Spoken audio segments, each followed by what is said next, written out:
I'm gonna ask Altimet to come on up, if he doesn't mind. I guess you have a little bit of a choice. Yes. I just want to have your feedback as an MC, as a Malaysian, as somebody who's been to the US a few times, as somebody who gets this. Just any thoughts, and then we'll get into performance. Oh, okay. All right. I got into hip hop because I didn't feel like I was a normal, regular person. You know, my family is a bit different. We are not a traditionally Malay culture practicing family, right? So, thinking of yourself as Malaysian, but sort of feeling you don't belong, that was actually what hip hoppers are, you know, because they were rapping from this, they were expressing themselves from a perspective of being strangers in a strange land, but somehow, you know, they're American, but they don't feel like they're really American. One of my favorite and early groups that I liked was Public Enemy, right? And Public Enemy said, you know, most of my heroes don't appear on no stamp. That means, you know, the people I look up to is not the same people that you guys look up to. You look up to, you know, presidents and stuff, but I don't. I look up to some other people, and you know, so that's why I got into hip hop, and gradually discovering that there were more Muslims in hip hop. It really helped me find a sense of belonging, so to speak, right? So yeah. Anything else? You want to ask me anything else? Not you. Do I want to ask you anything else? You elicit some answers. Huh? Anybody want to ask Altimet something while you have him up here in the hot seat? How many MCs do we have in here? How many rappers do we have? Any? Don't be shy now. We're not going to ask you to come up. We don't want to hear it. Do you guys want to get into some music? Yeah, can come anytime. Yeah?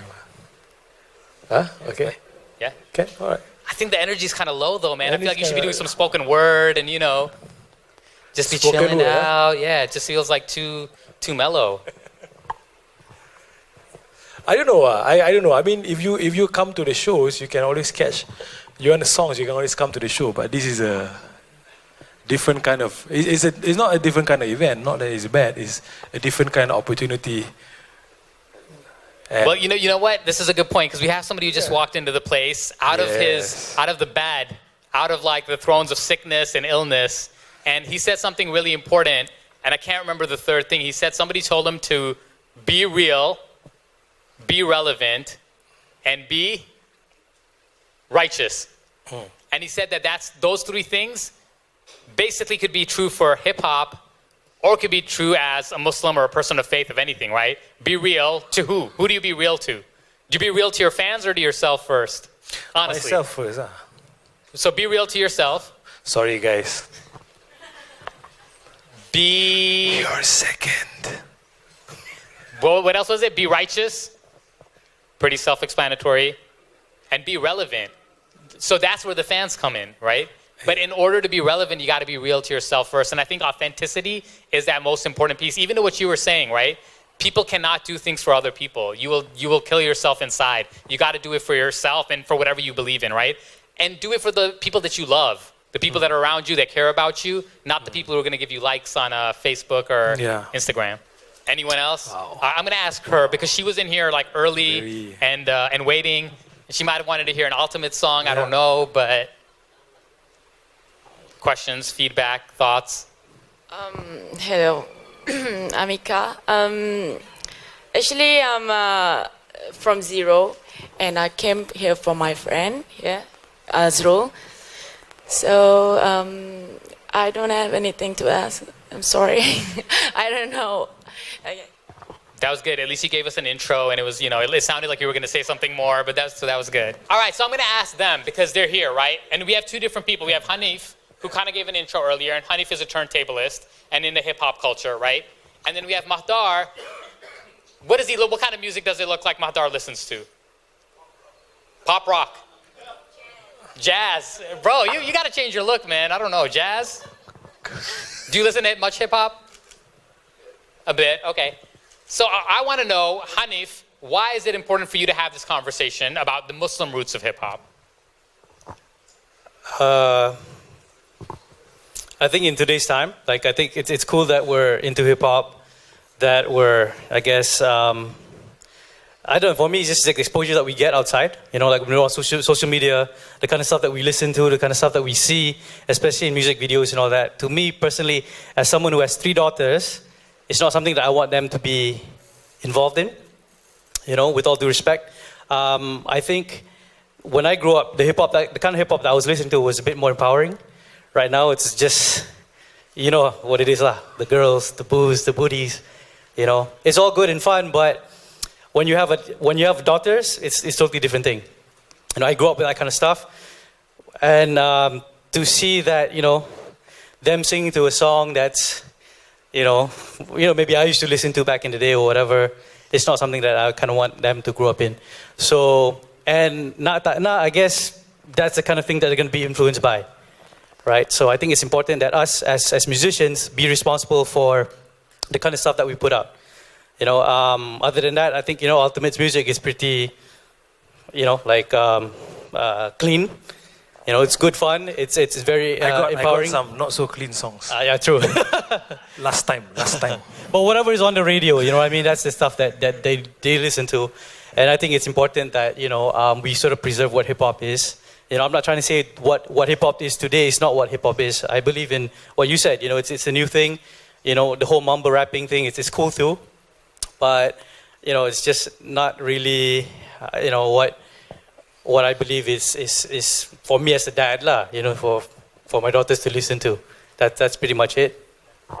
And, I think that's why we got to transform from music industry, something completely different, to hip-hop culture being a framework, where you don't have to even listen to hip-hop to be a part of this idea that really comes from other things. And if you look at the hip-hop framework, right, the idea is that regardless of if you do any of those things or not, culture, knowledge, understanding is most important. If you look at Islam, right, yeah, you should pray, yeah, you should fast, yeah, you should do all these things. But even if you don't, if your central belief is there, you can always come back and be better, right? So in the same ways, if you're falling off from some of those things, as long as your core is strong, you can always return back to the core. And that's, I think, the essence of hip-hop culture for me.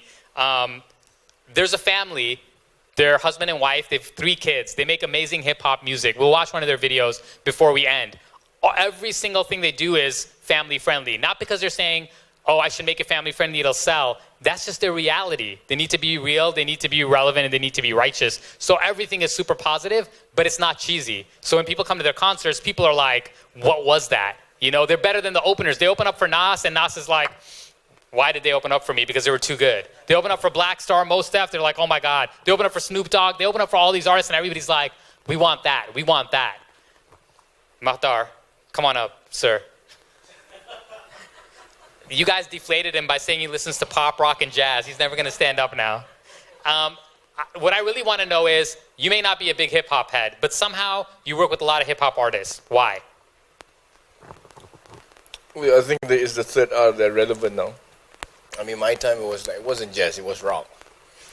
My introduction was like Iron Maiden and all that stuff.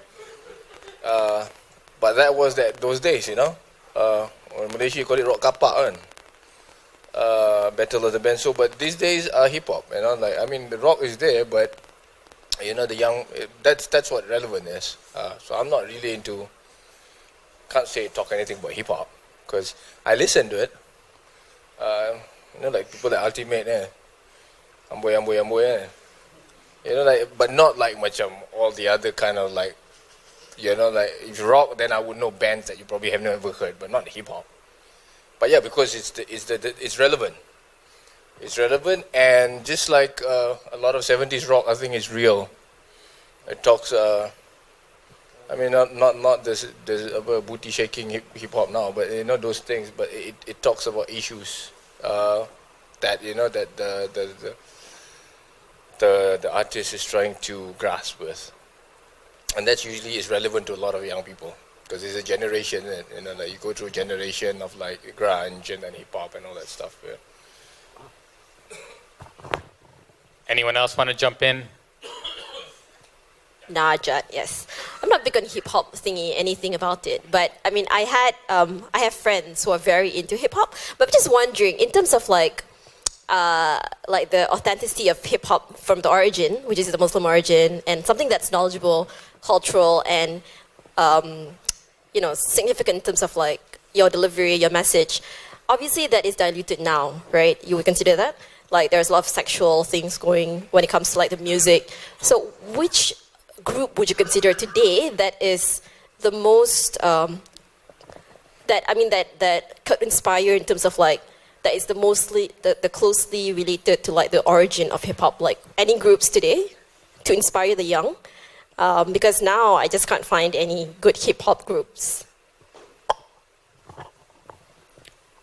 Okay. Some of the groups, when they talk about sex and stuff, that's them being authentic, because they are really about their life, So if they were, one interesting case study is 50 Cent. 50 Cent, right? 50 Cent came up in this era where everybody wanted to keep it real, right? So in his first album, basically his most successful album, he talks about drinking alcohol and doing drugs, right? Guess what? He doesn't drink. He doesn't do drugs, right? He's actually, because after he got shot, he got really into fitness, and he doesn't do drugs, he doesn't drink, but he made that song, right? So at the time, everybody say, 50, he talk about all this, he must be keeping it real. No, actually, you know what he was? He was actually a sellout. So it's not about, hip hop is all about expressing yourself.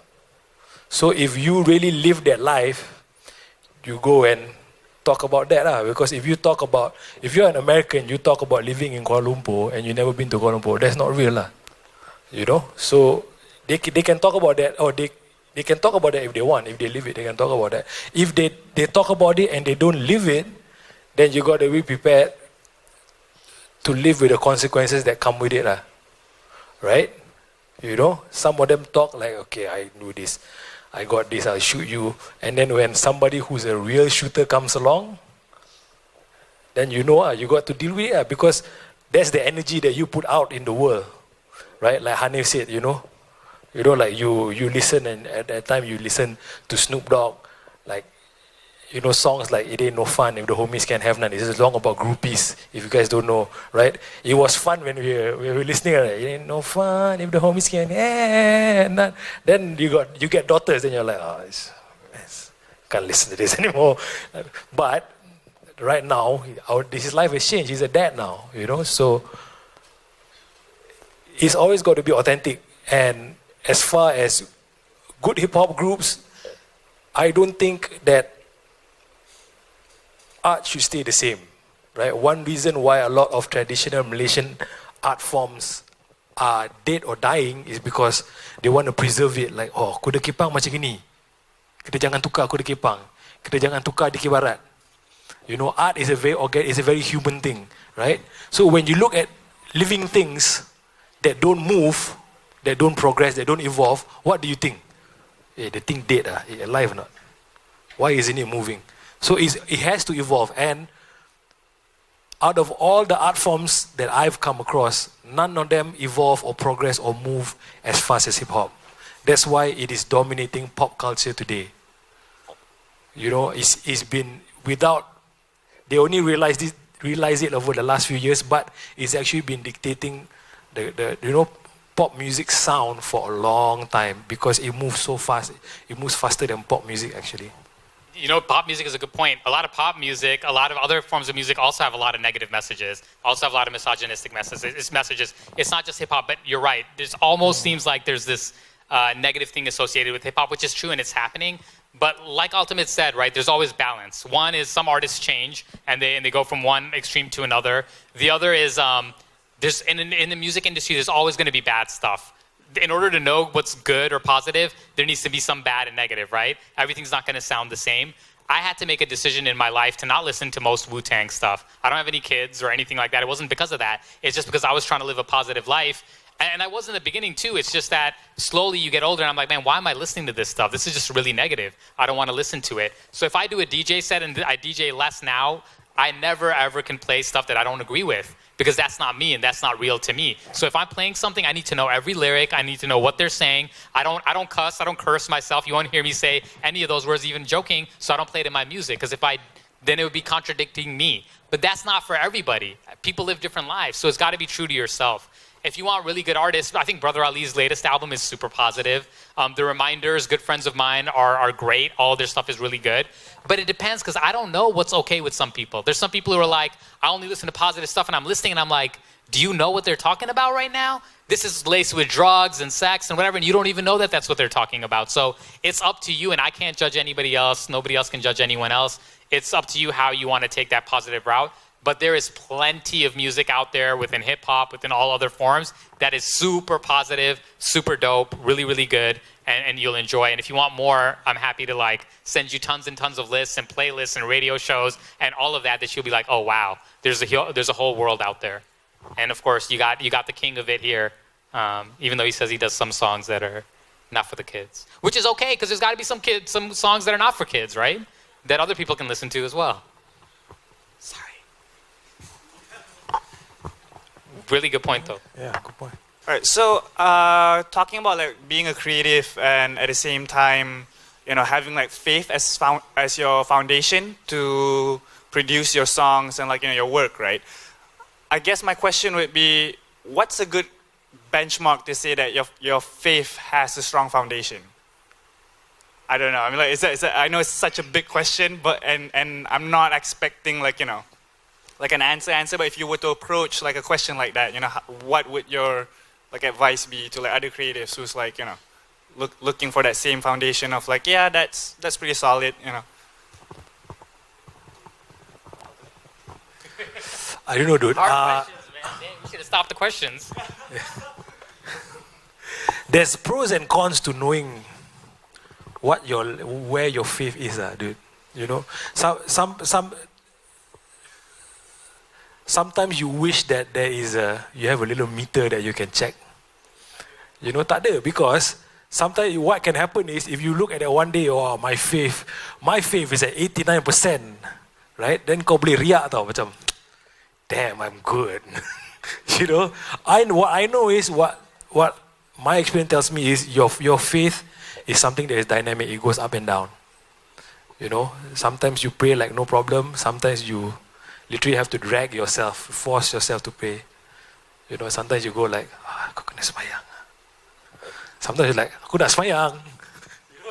So, I don't know, man. I don't think it's a good idea to know, but I think it's a good idea for you to like try and maintain and work towards having this one, Yeah. Faith is such like a heavy question too, just the word itself. Yeah, so when you said that, I thought one thing, but then when he said that, I was like, oh, and then there's that too, right? Yeah. So I when you first said it, I thought, well, I want my faith to always evolve.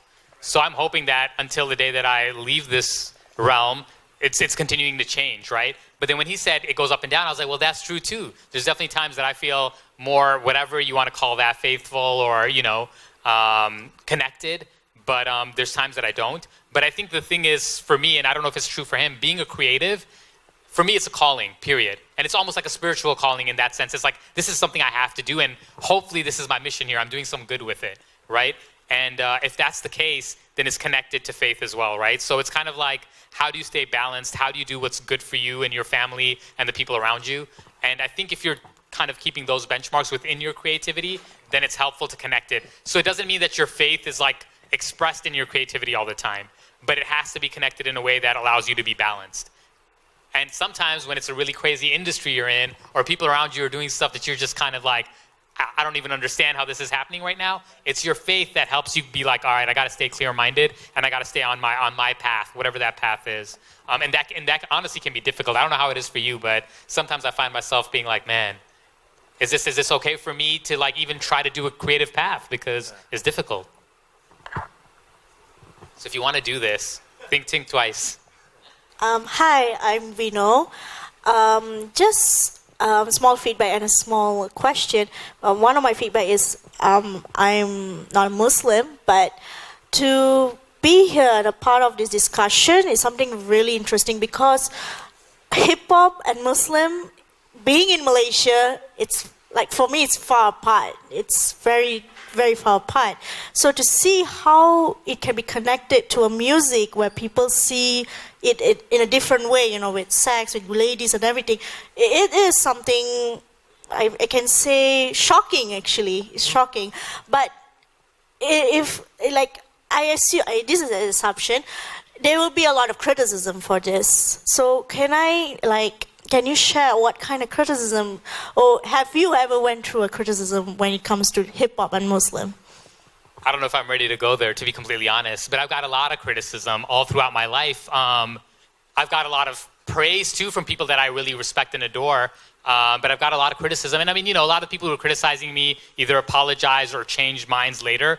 But as an art producer, curator, and an artist, I always felt I had to be one step ahead of my audience. Not 2 or 3 steps, but if I'm the same level as my audience, anybody can do it, right? They can ask you to come and produce something, they can ask me, they can ask Ultimate, it doesn't matter. But I have to be one step ahead. What that means is I'm gonna lose some people.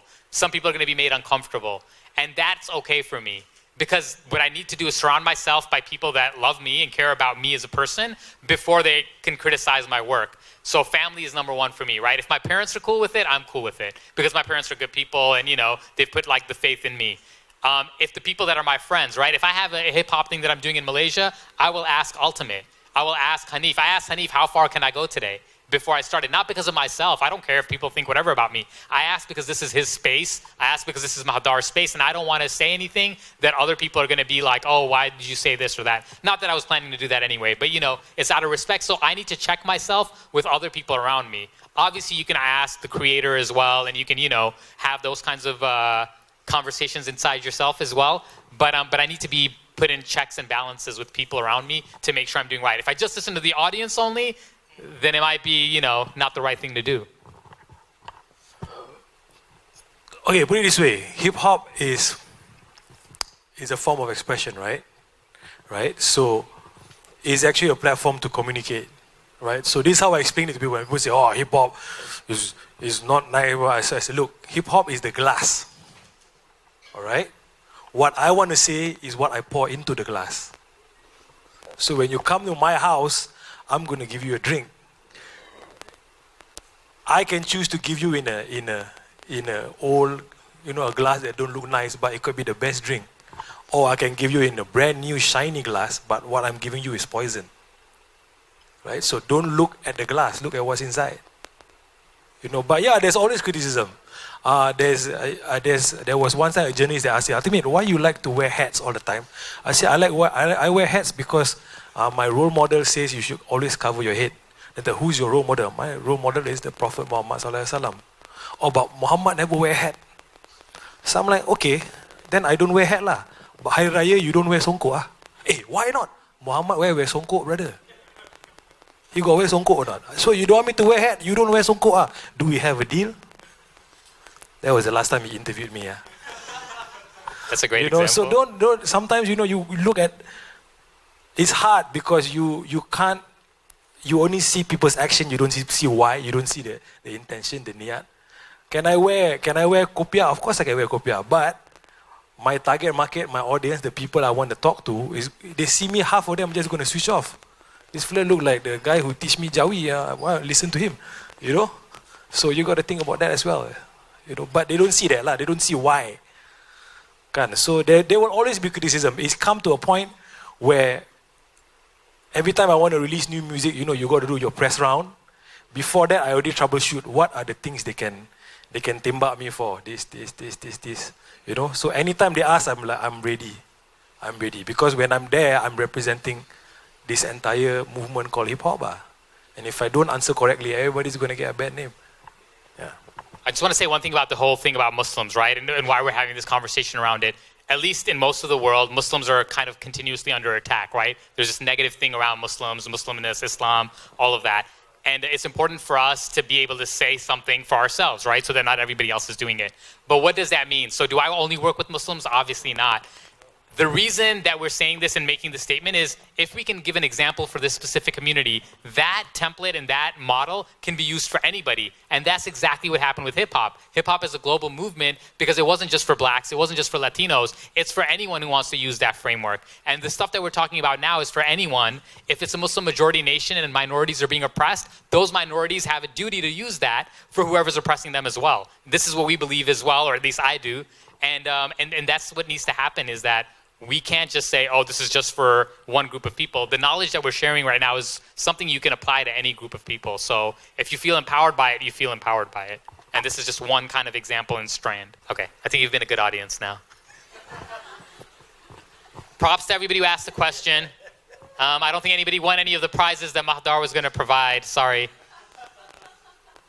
Shh, move the chairs. Yeah, my bad. Move the chair. We'll stick around afterwards. If you didn't want to ask a question in front of everybody, that's okay. Yeah. I thought I sit down, then I look. Maybe I should sit down too. I've DJ sitting down once. It was good. Then I look like a legit artist, bro. Like some serious. Can I get another mic check? Mic check.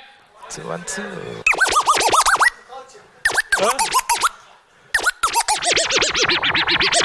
I don't know what song. Oh, okay. All right.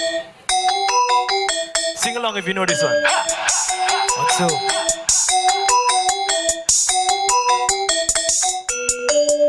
Pening kepala, tak ada duit belanja. Kecewa kerana orang lain shopping selamba.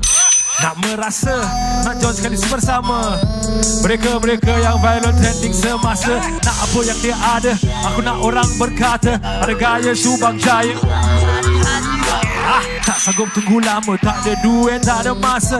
Aku jumpa satu berada, tanya macam mana dia berkata. Hey, isi ini borang, keluar wang berkoyan.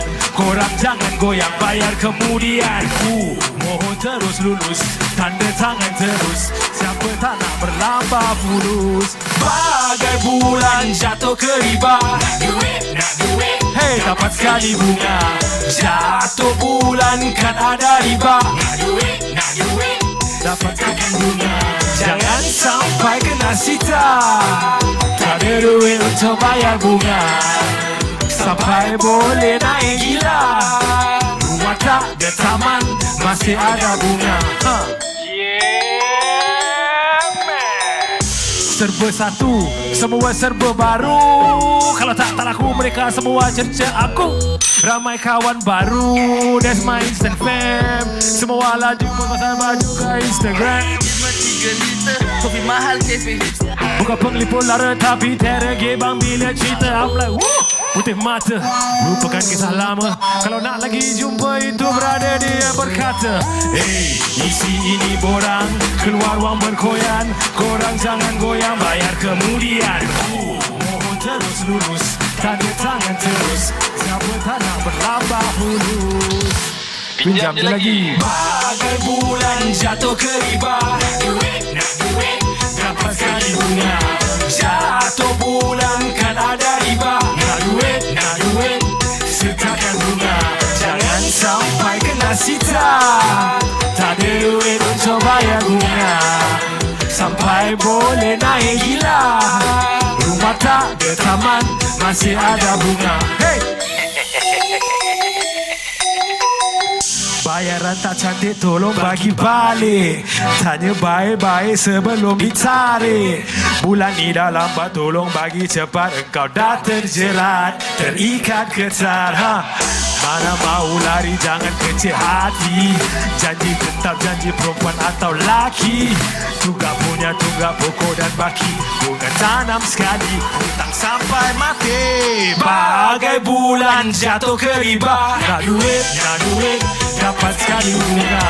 Jatuh bulan kan ada riba. Nak duit, sertakan bunga. Jangan sampai kena sita. Tak ada duit untuk bayar bunga. Sampai boleh naik gila. Rumah tak ada taman, masih ada bunga. Baik. Okey, tapi kita layan lagu ni lah. Semua lagu keras saja. Chill out sikit. Ui, slow.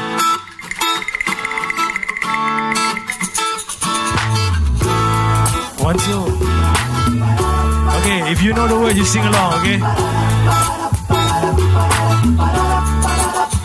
Very special song.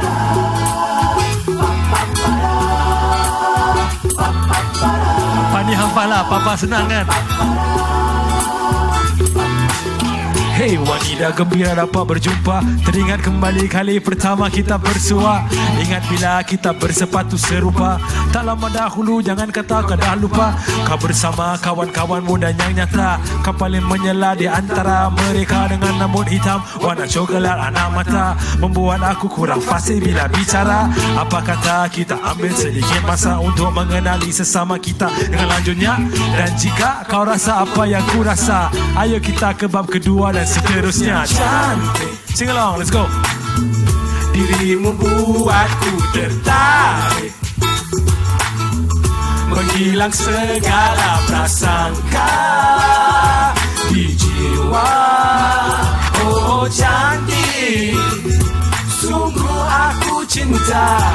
Dia pandai menjaga hati ayah dan ibunya. Kelakuannya sama dengan orang tuaku juga. Bisa cipta yang gula dari yang cuka. Pandai menukar yang duka kepada suka. Bijak mengatur acara dan juga masa. Cekap memasak garam gula secukup rasa. Pandai menjaga harta dan juga duitnya. Tetap anggun tanpa mendedahkan kulitnya. Setia pada yang esa satu-satunya. Memenuhi tanggungjawab 5 waktunya. Punya tempat dalam rancangan yang kurangkah. Tak usah lengah, ayo kita berumah tangga. Cantik, secantik surya menyinar, seindah bunga yang di taman mekar. Cantik, dirimu aku tertarik, menghilang segala prasangka di jiwa. Oh cantik, sungguh aku cinta. Aku melihat kita bersama di hari tua. Masih satu tiada 4, 3 atau 2. Dan walaupun kau sudah kepularan rupa, kau tetap cantik padaku, aku tak lupa. Kita bersama di Anjung luangkan masa. Kewangan kita merdeka mampu bersalah. Hasil usaha kita dari masa dahulu cukup untuk mengisi perut anak dan cucu. Hidup santai tak perlu terburu-buru. Punya masa kerja ibadah dan juga ilmu. Anak kita dan ayahnya semua sebulu. Aku bilang kau cantik dan mereka setuju. Secantik surya menyinar, seindah bunga yang di taman mekar. Cantik, dirimu aku tertarik, menghilang segala prasangka di jiwa. Oh cantik, sungguh aku cinta kamu. Kamu, aku cinta kamu. Kamu, aku cinta kamu. Kamu, aku cinta kamu. Kamu, aku cinta kamu. Terima kasih. Assalamualaikum.